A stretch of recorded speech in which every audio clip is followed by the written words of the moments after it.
para finalizar então, temos a seguinte proposição. Ela fala o seguinte, então, que o lugar geométrico dos pontos do espaço que equidistam de dois pontos A e B é o plano perpendicular ao segmento AB, passando pelo ponto médio M. Tá? Então aqui, se eu tenho um segmento, né?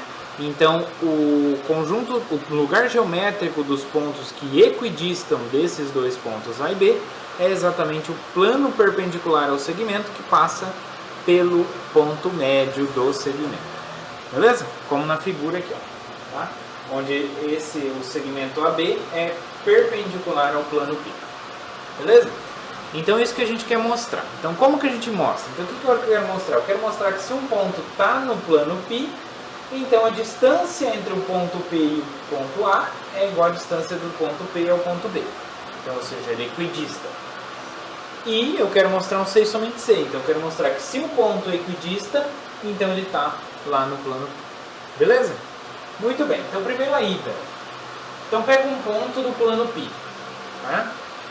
Então esse plano π ele contém o ponto M. Tá? Se esse ponto P for o ponto M, acabou. Por quê? Porque o ponto M é o ponto médio do segmento AB. Então, quer dizer que a distância de A até M é igual à distância de B até M, por ser ponto médio.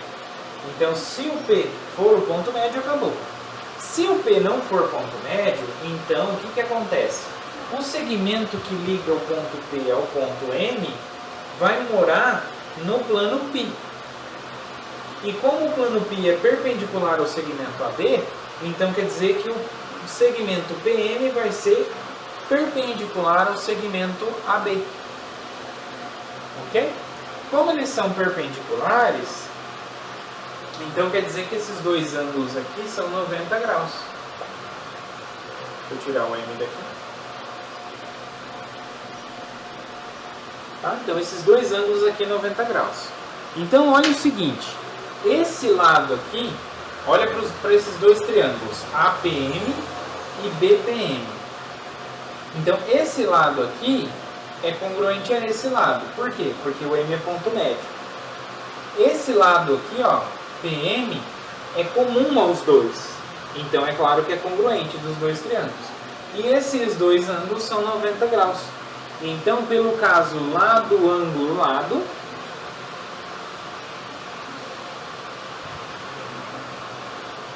o que vai acontecer?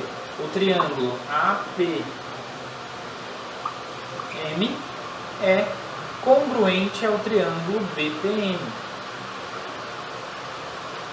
Beleza? Muito bem. Então, se esses dois triângulos são congruentes, então a gente tira que esses dois lados também são congruentes. Então, AP é igual a BP, ou seja, a distância de A até P é igual à distância de B até P, como a gente queria. Então, se o ponto está no plano P, então a distância de A até P é igual à distância de B até P. Beleza? Provamos. Agora queremos a volta. Como que a gente faz a volta então? A volta, eu vou supor que o ponto tem essas distâncias, ele é equidista desses dois pontos, e eu quero mostrar que ele pertence ao plano π. Então vamos lá, como que a gente faz? Então eu tenho aqui o segmento AD, aqui tem o M, o ponto médio, né? Eu tirei daqui, eu representei aqui só os pontos, tá? Para a gente poder interpretar. Tem um ponto P, tá vendo que eu não desenhei muito bem na perpendicular, porque a gente ainda não sabe que esses ângulos são 90 graus. Não sabemos, né? Então tem um ponto P que é equidista. Então é isso que a gente sabe. A gente sabe então que esse tamanho aqui é igual a esse tamanho aqui. Tá? Então esse lado é igual a esse lado. Esse lado aqui também é congruente a esse lado, porque o M é ponto médio. E esse lado aqui é comum. Então, por lado, lado, lado, o que vai acontecer? O triângulo APM vai ser congruente a BPM. Tá? Esses dois triângulos aqui vão ser congruentes. Se eles são congruentes, note o seguinte, que esses dois ângulos aqui formam um par linear. Mas como formam um par linear e são congruentes, então só resta eles serem 90 graus. Então quer dizer que daqui a gente conclui que o segmento PM ele é o perpendicular ao segmento AB. Certo? Isso que a gente concluiu aqui. Muito bem. Então temos dois segmentos aqui, consequentemente duas retas, né, perpendiculares.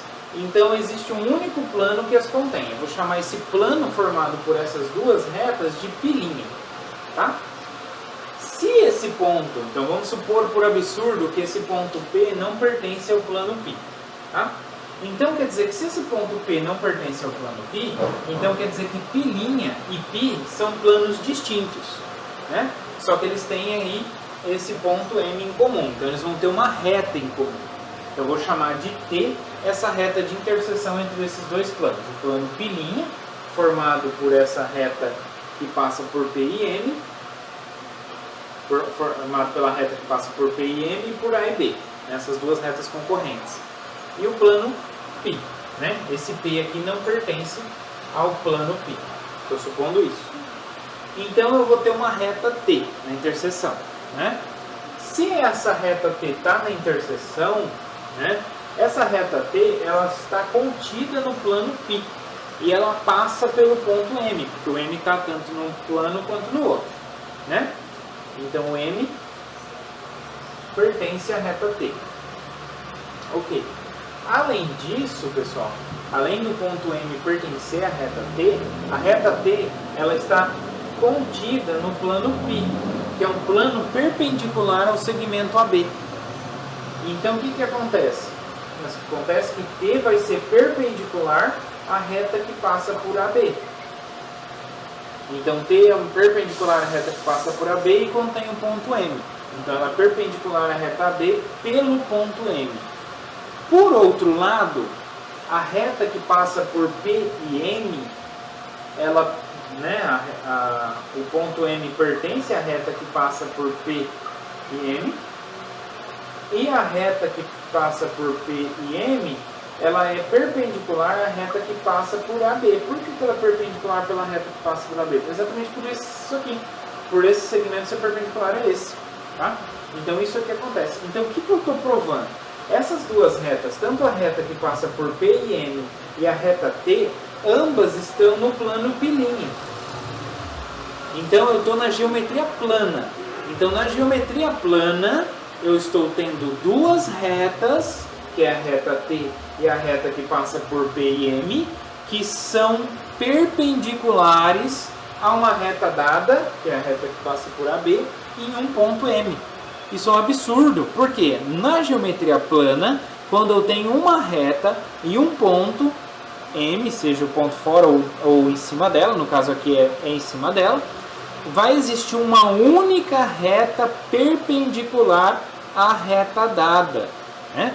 Como vai ser única, então essa T e essa reta PM tem que coincidir, tem que ser a mesma. Se elas têm que ser a mesma, então quer dizer que o ponto P pertence ao plano π. Ok? Então exatamente essa é a ideia da demonstração, pessoal. Está bem escritinho aí nas notas de aula, então acompanha aí como vocês precisam escrever, é do jeito que está lá. Aqui a gente tem um recurso audiovisual extra. Então eu estou mostrando para vocês qual que é a ideia geométrica que a gente usa para demonstrar. Então aí eu preciso escrever para que o leitor, usando apenas a escrita, entenda qual que foi essa ideia utilizada na demonstração. Tá bom? Então essa é a ideia da demonstração. Esse plano aqui, ele é chamado de plano mediador do segmento AB.